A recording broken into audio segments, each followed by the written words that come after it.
a fire in my step today. Nothing's gonna stay. Sheesh! August meeting is set to go. Wait.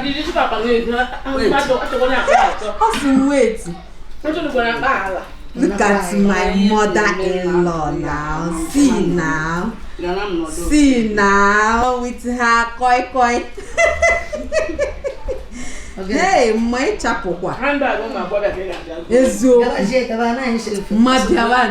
Now be majestically. Now march forward. Ogenede. Oh, damn Elisa na n'ụzọ. Pọnụ n'ụzọ. Mwe makazizu.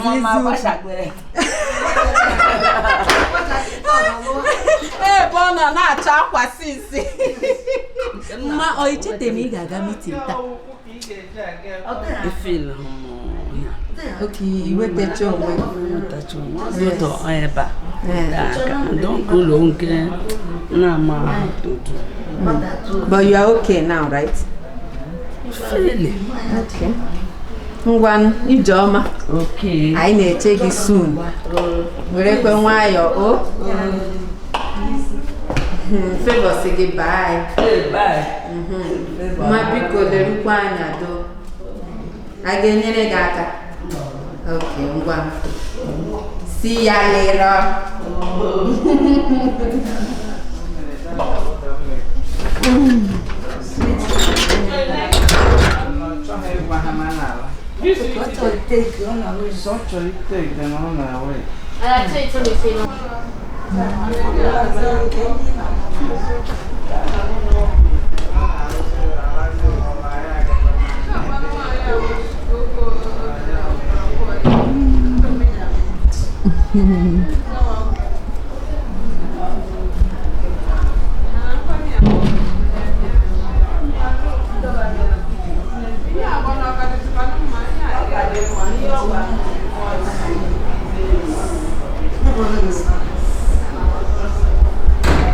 Bye, Mama.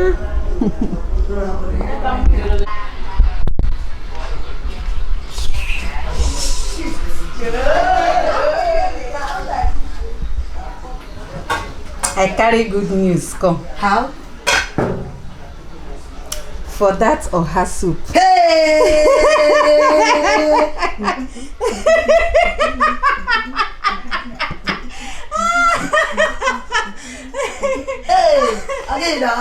Okay, That oha soup is so tasty. Like what? It's so yummy. It's so yummy. All in English, I see you outdid yourself. And as I should meet the maker. Yes.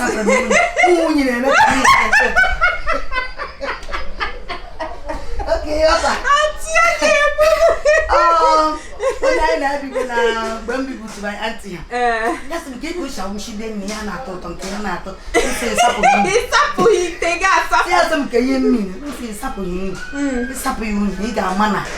It's Eagle shit a yacht and the girl walk out for she so I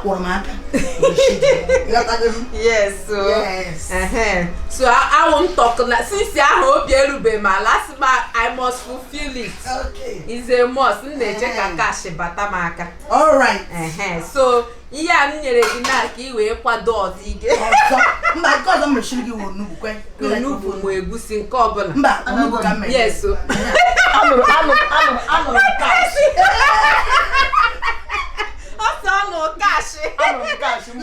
So say okay now. Oh, for Hoshiri, Moshiri go no for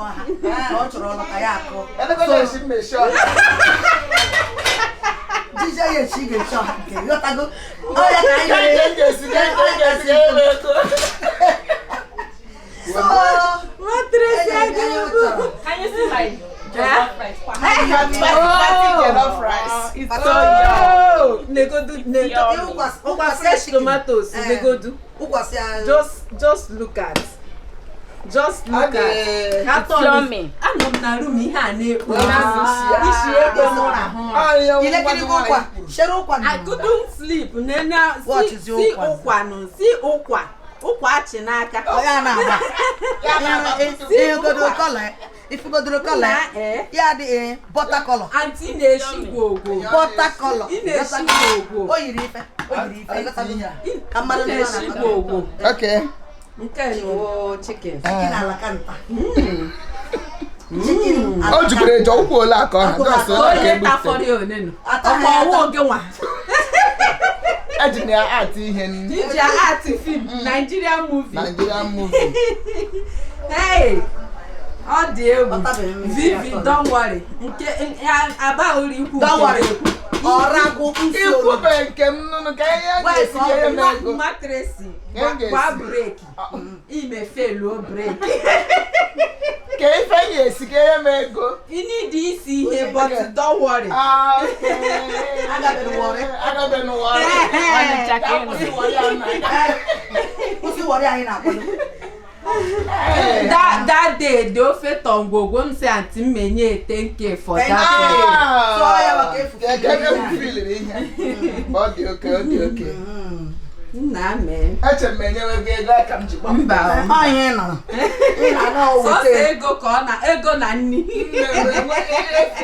Na Nigeria, ihe anyị need ego. Abio. Ego. Eziokwu. Ahụ onye ọbụla chọrọ ego. Hey, auntie.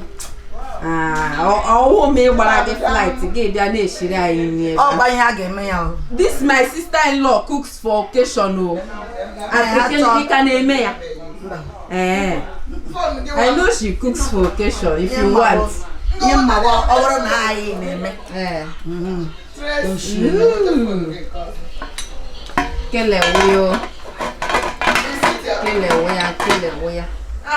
With fresh tomatoes.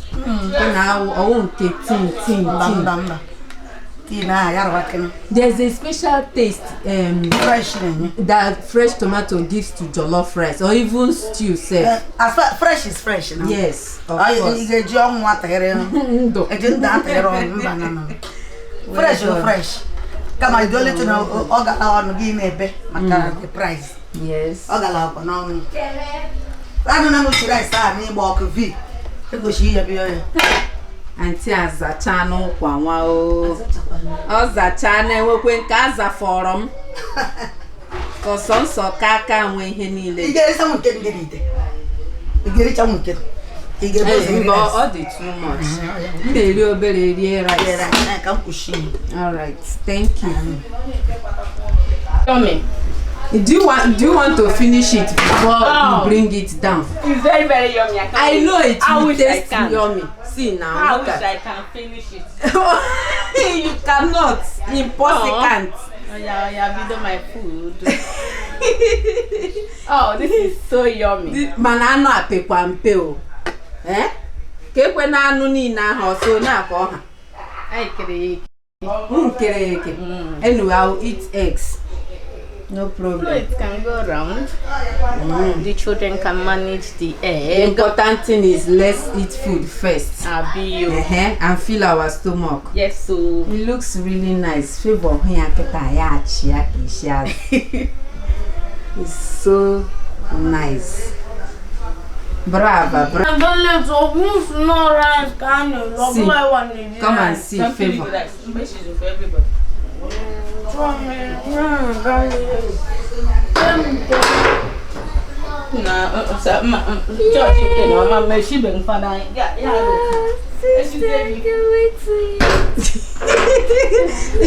It's your auntie that cooked, not me. Okay. Go and hug your auntie. You're welcome, my dear. You're welcome. I love this type of rice. I know you love it, and it tastes so yummy. According to her, I've not tasted it, but you can see it. It looks yummy, right? It looks so yummy. Are you eating with chicken or boiled eggs? Chicken. I'll eat with boiled eggs. Okay. Lunch is ready, guys. Thank God. Are you full now? Lunch is ready with my salsa sauce, of course. Oh, you didn't know I came back with it, huh? They play. I came back with my sauce. So I told you guys I cannot do without this. I can do without it too, but if I can get it, why not? See this thing. Try it with jollof rice. Try it with this combo. Exactly this combo. Jollof rice and boiled eggs. And come and thank me later. Thank me later. Look at that. Look at that, guys. Come and join me. Thank you, Father, for this food. As I eat, let it be to the nourishment of my body in Jesus' name. Amen. Cheers.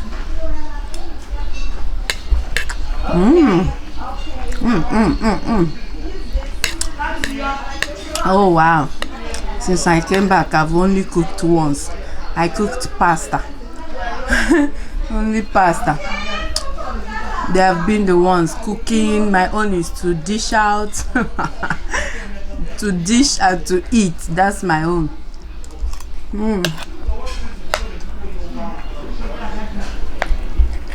Nigeria is sweet, Sha. It is sweet, I'm telling you. If you are in the right hands, Nigeria is sweet.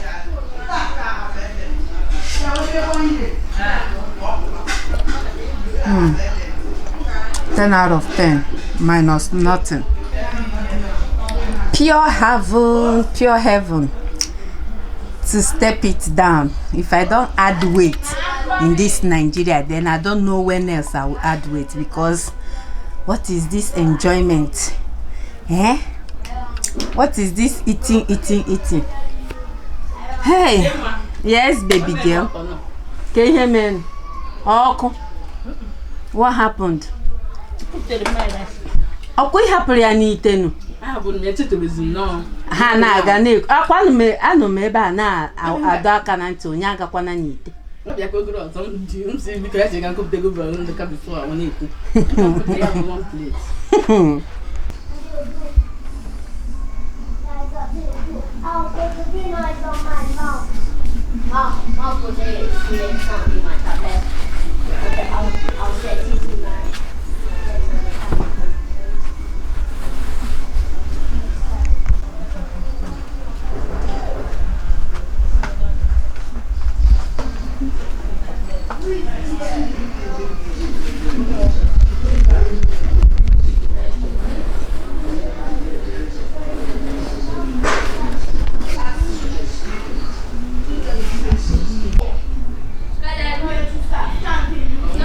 Room clean.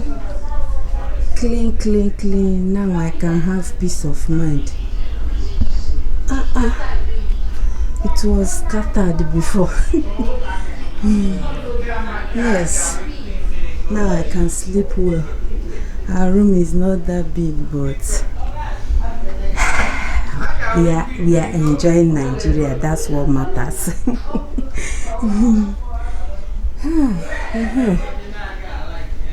I came back with this. I also came back with another one. I came back with two. The sister to this. Yes! Auntie? They are bringing wine. Okay. It's recording. It's already recording.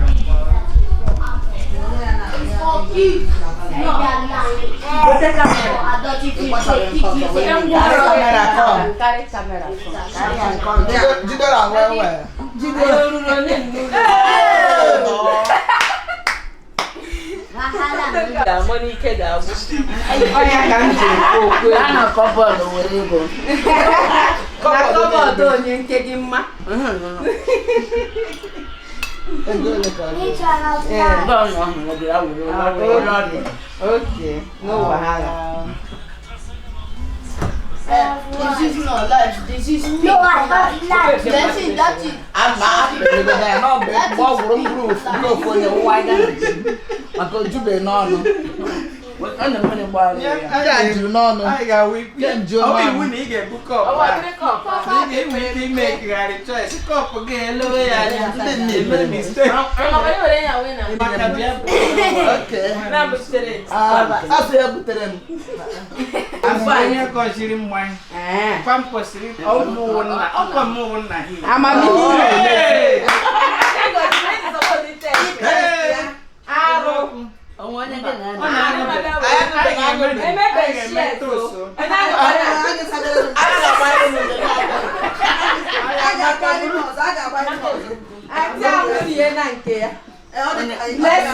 you want me to step on this thing? I said there's no more light. Remove it. When they bring light, okay, book there.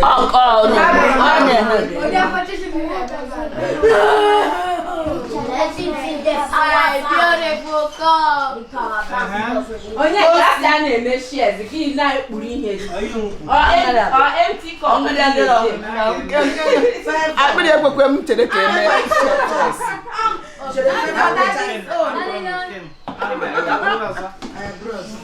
Baba, okay. I got to go cup. Wow,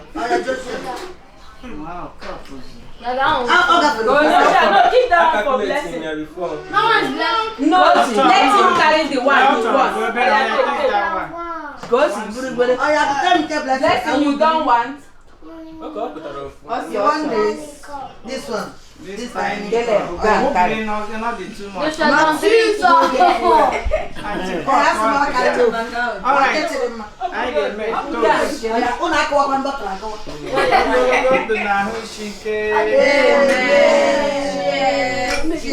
Okay, baby, Santa.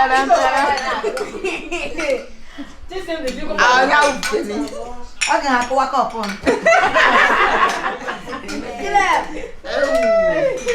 Chai, I'll go see, man. Didn't you buy my hill? I like it, Bunny. I like it, Bunny.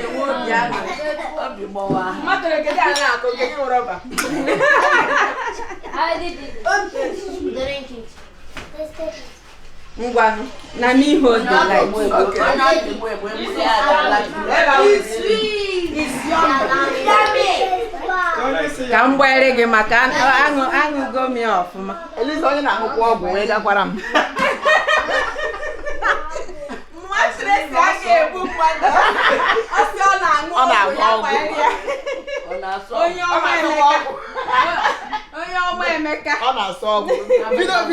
Carry the camera, come now. And then what the good? Okay, what they go? Oh, to let you.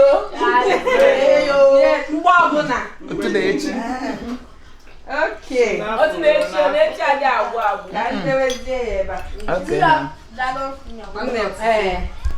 You see, Nepal people, as soon as we were done drinking our wine, they brought light. You see their life? They don't like where people are rejoicing. That's one thing with these people. They don't like where people are happy. See lights, see ya. Don't see ya.